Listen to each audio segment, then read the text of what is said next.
Rift Apart is one of the most cutting-edge current-gen titles, so exactly how are we going to get it to run on the Steam Deck? The game is actually surprisingly quite scalable, so we don't need to cut visual settings down here too much at all, but we do definitely need to use some upsampling to get this title in a comfortable performance window on the deck. Here we have three options: AMD's FSR2, Insomniac's temporal injection technique, or Intel's XeSS, running in its reduced quality DP4A path with support for non-Intel GPUs. Running all upsamplers in their performance presets here, I generally preferred the look of the XeSS image, which is sharp and relatively free of visual artifacts.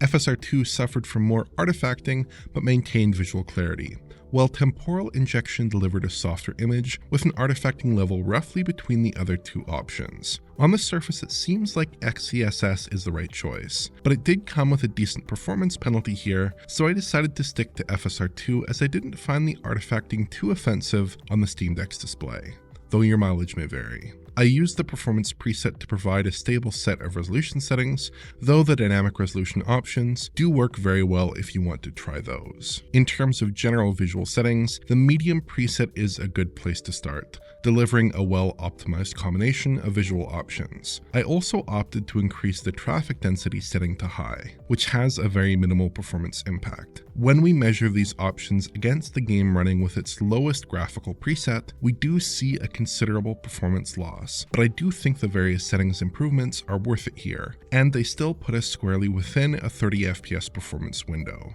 When we look at the existing PS5 release in its performance mode, we actually aren't losing that much in terms of basic settings. There are clear compromises in texture detail and draw distance, but the rest of the settings aren't much of a downgrade from PS5. Of course, we are seeing big cutbacks in resolution and image stability, but the Steam Deck's small format display does help to mitigate those losses to some degree.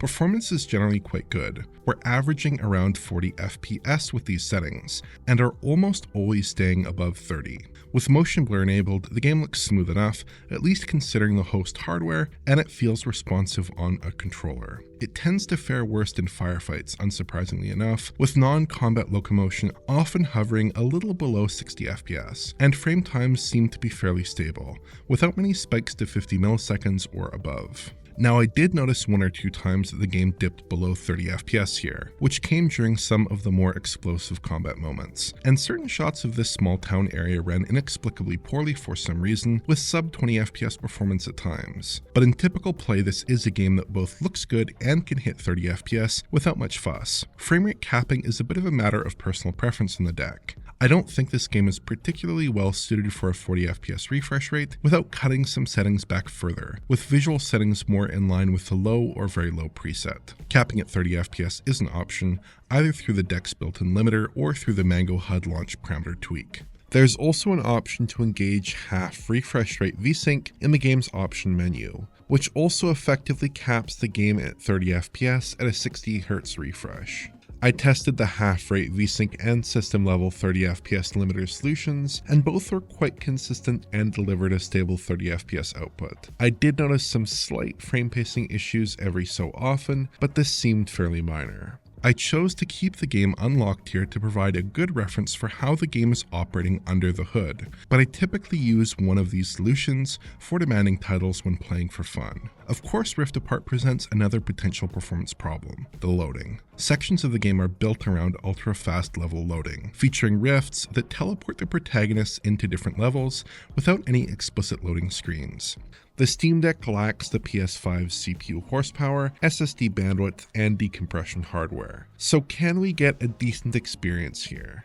Well, sort of. The deck completes each portal load in this section in roughly 4 to 5 seconds, which is about 2 or 3 times slower than the PS5 version appears to take.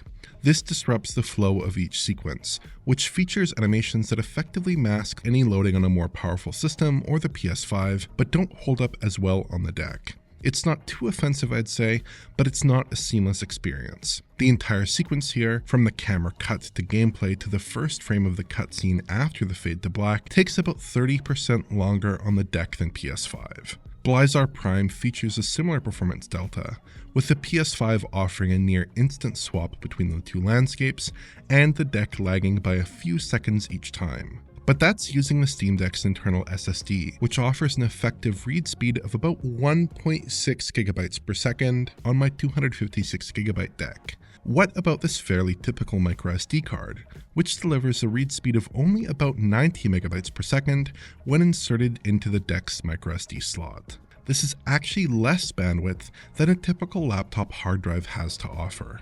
It's pretty awful, to be frank. Each portal here takes about 10 seconds or so, which seriously dampens the flow of gameplay. It's still playable, I suppose, but it falls far short of the intended experience and feels very awkward. The Blizzard Prime crystal loads also prove painfully slow. Most games on the Steam Deck run just fine off of microSD, but the intense loading demands here bring Rift Apart to a standstill. That also probably means that the 64GB Steam Deck with eMMC storage with about 300 megabyte per second read speeds has somewhat compromised loading as well. Using a microSD card or hard drive with a low-end system really stretches the limits of the Rift Apart experience. With Rift Apart installed on the internal SSD though, it does basically pass muster on the deck, and seems like a perfectly credible Steam Deck verified title. It's definitely a demanding game, but we can pull some very good visuals out of it as long as we stick to a 30 FPS refresh and make heavy use of upsampling technologies. As a portable experience, it works quite well too, with short action-packed levels and bright colorful graphics. So Rift Apart proves surprisingly well suited to Steam Deck class hardware.